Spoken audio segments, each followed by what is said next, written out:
নমস্কাৰ ইংৰাজী নৱবৰ্ষ 2025 উপলক্ষে অসমৰ বৰাক ব্ৰহ্মপুত্ৰ পাহাৰ ভৈয়ামত বসবাস কৰা সকলো শ্ৰেণীৰ ৰাইজলৈ মই শ্ৰদ্ধা সহকাৰে নমস্কাৰ জনাইছো আৰু সকলোৰে হৈ মই ঈশ্বৰৰ ওচৰত প্ৰাৰ্থনা জনাইছো যাতে ইংৰাজী নৱবৰ্ষ 2025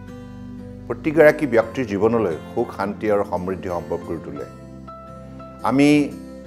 সকলোৱে মিলি বৰাক ব্ৰহ্মপুত্ৰ পাহাৰ ভৈয়ামৰ জনগণে একেলগে আমি কাম কৰি যাব লাগিব মিলাপ্ৰীতিৰে সমাজখন শক্তিশালী কৰিব লাগিব আৰু কৰ্ম সংস্কৃতিৰ যোগেদি আগন্তুক দিনত অসমৰ ভৱিষ্যত নিৰ্মাণ কৰিব লাগিব বৰ্তমান সময়ত ভাৰতবৰ্ষৰ মাননীয় প্ৰধানমন্ত্ৰী নৰেন্দ্ৰ মোদী ডাঙৰীয়াৰ নেতৃত্বত আজি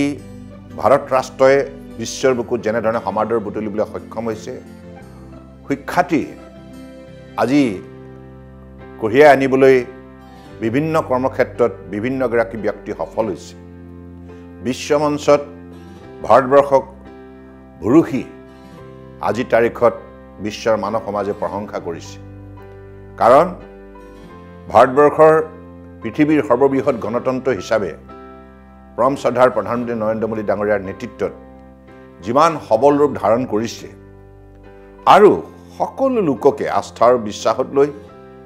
আজি মোদী ডাঙৰীয়াই যেনেধৰণে নেতৃত্ব প্ৰদান কৰিছে তাৰ ফলশ্ৰুতিত আজি প্ৰতিখন ৰাজ্যৰ জনতাই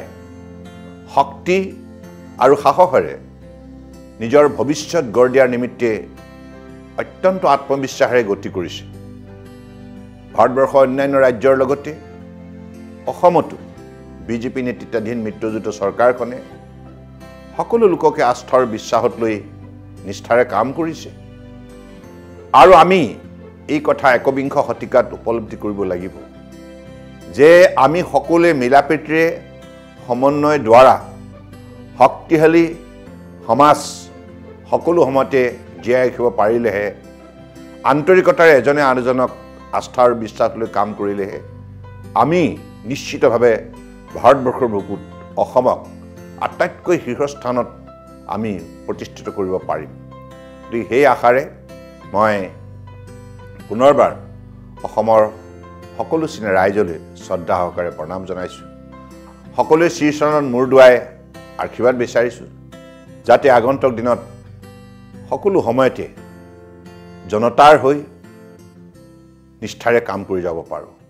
নমস্কাৰ ধন্যবাদ